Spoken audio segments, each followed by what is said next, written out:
보기만 해도 돈이 되는 쩌나제일 이호석 PB입니다.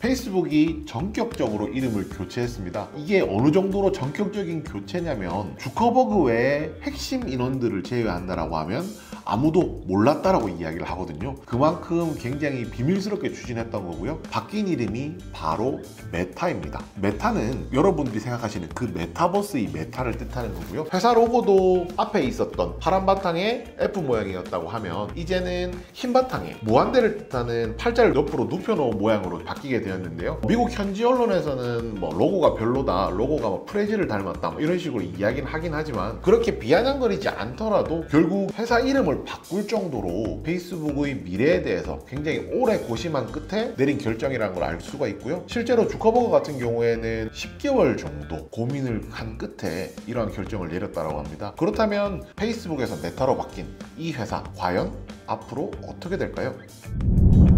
우선 이름만 바꾼다고 간단하게 해결되는 건 아닙니다. 명함도 바꿔야 되고요. 회사 이름도, 등록된 법인 이름도 바꿔야 되고요. 그 다음에 주식시장에 등록된 티커도 바꿔야 됩니다. 지금까지 페이스북이었다면 메타로 바꿔야 되고요. 각종 바꿀 것들이 많기 때문에 시간이 제법 걸린다라고 합니다. 이런 부분까지 생각해 본다면 이렇게 이름을 바꾸면서까지 굳이 복잡하게 사업을 할 필요가 있어? 라고 생각하시는 분들도 있으실 거예요.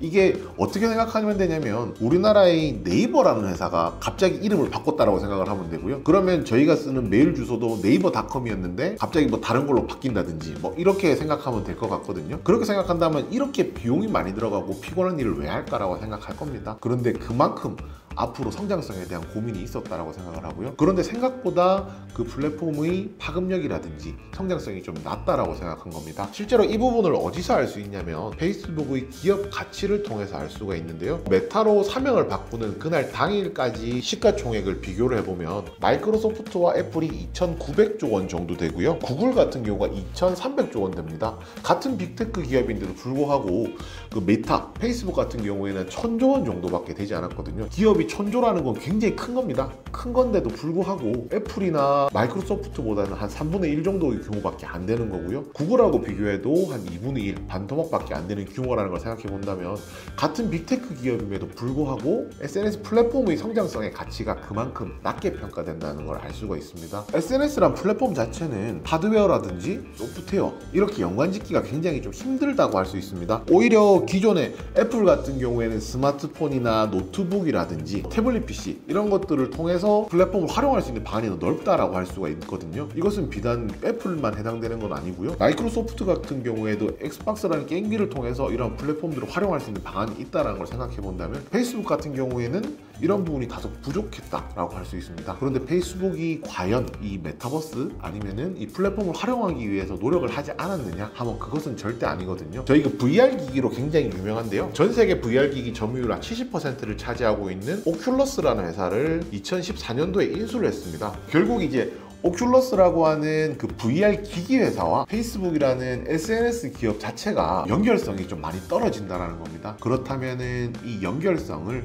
더 높여줄 수 있는 방법들이 조금 필요하다는 거고요. 그것을 위해서 메타라는 이름으로 회사를 변경했고 우리 회사는 본격적으로 메타버스를 추구하는 회사라는 것 이것을 좀 공표했다라고 할 수 있습니다. 여기에 이것뿐만이 아니거든요. 이미 2019년에 호라이즌이라고 하는 가상현실 세계도 이미 만들어 놓았습니다. 이런 부분까지 생각해 본다면은 페이스북은 기존의 플랫폼을 가지고 있었고요. 이 플랫폼에서 충분한 사용자가 있었고 가상현실 세계도 구축해 놓은 상황이고 그리고 이 가상현실을 즐길 수 있는 VR 기기까지도 만들 수 있는 업체를 인수했다는 것 이 전체를 본다라고 하면 사실상 메타버스 기업이라고 보더라도 무방한데요. 단지 이름이 페이스북이었기 때문에 SNS 이미지가 강해서 그런 좀 티가 안 났다라고 보는 게 맞을 것 같아요.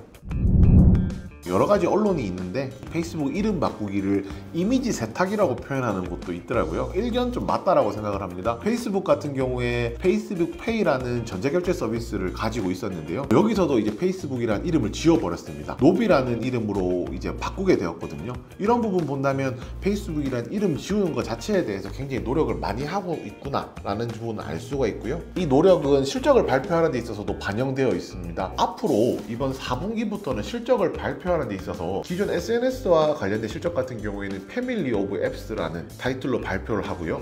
메타버스나 AR, VR 같은 사업은 리얼리티 랩스라는 부문으로 발표를 하겠다고 했습니다. 구사업과 신사업을 분리하겠다는 건데요. 이렇게 하는 이유가 굉장히 저는 머리가 좋다라고 생각했는데, 예를 들어서 만약에 신사업이 아무리 잘 된다고 하더라도 구사업이 안 되게 되면은 표시가 안 나거든요. 합쳐보면 똔똔이 되니까. 반대로 이야기하면 신사업을 따로 발표를 하기 때문에 신사업이 성장되는 것이 투자자들 눈에 바로바로 보인다는 겁니다. 이 부분 생각해 본다면 굉장히 좋은 선택이었다고 말씀드릴 수 있을 것 같아요.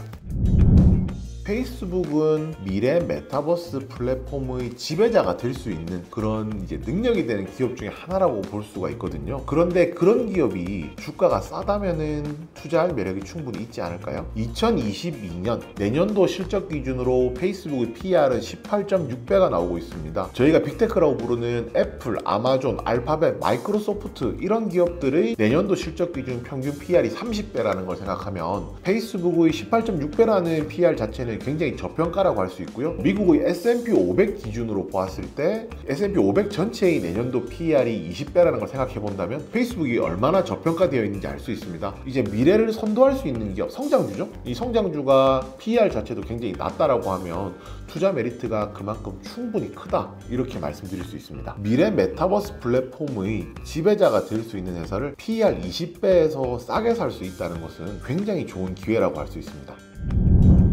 최근에 주식시장에서 메타버스에 대한 이야기 굉장히 많이 들으셨을 겁니다. 국내 시장에서 메타버스에 관련된 종목이라는 것들이 굉장히 많이 있는데, 많은 분들께서 걱정하시는 게 사실 메타버스 이야기는 많이 나오는데 이 회사가 실체가 있는지, 그런 부분에 대한 걱정을 굉장히 많이 하시거든요. 그렇지만 미국에 명확한 실체가 있는 회사가 이번에 생겼네요. 페이스북이 메타로 이름을 바꾸게 되었잖아요. 메타버스를 선도하는 글로벌 기업으로서 메타버스에 관심이 있으신 분들이라면 꼭 한번 관심 가져보실 종목이라고 생각합니다. 오늘 준비한 내용은 여기까지입니다. 모두 성투!